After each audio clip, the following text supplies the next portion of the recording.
Si vous vous demandez aussi qu'est-ce que Jésus voulait dire dans la parabole donnée à Matthieu 13 par rapport au grain qui meurt et qui dit verset 8, d'autres tombèrent dans la bonne terre, ils donnèrent du fruit à un grain 100, à un autre 60 et à un autre 30. J'ai posé la même question à Dieu et j'aimerais bien vous lire avant d'autres versets que vous connaissez bien. Si le grain de blé tombe en terre, ne meurt pas, il demeure seul. S'il meurt, il porte beaucoup de fruits. Jean 12, 24.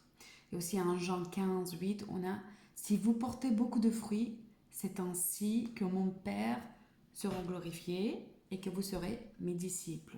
Donc on voit bien deux choses, que par beaucoup de fruits, Dieu est glorifié et aussi qu'on est des disciples de Jésus. Alors, en Jean 13, on a d'abord les oiseaux qui mangent les grains, la terre qui n'est pas profonde, et on a les épines. Mais à la fin, on a la bonne terre. La bonne terre, il n'est pas grâce à nous, c'est vraiment une grâce de Dieu, c'est lui qui donne cette bonne terre. Donc si on porte 30%, c'est parce que c'est l'Esprit de Dieu qui travaille dans notre vie.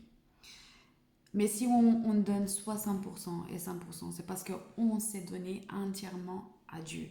Et quand on se donne entièrement à Dieu, ça veut dire qu'on s'est donné esprit, âme et corps.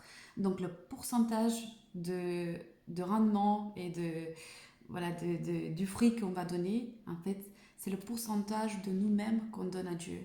Donc le plus qu'on meurt à nous-mêmes, le plus qu'on porte du fruit pour Dieu. Donc voilà, je vous encourage de mourir bien à vous-même pour que Dieu puisse être glorifié et qu'on soit vraiment des disciples de Jésus. Soyez bénis.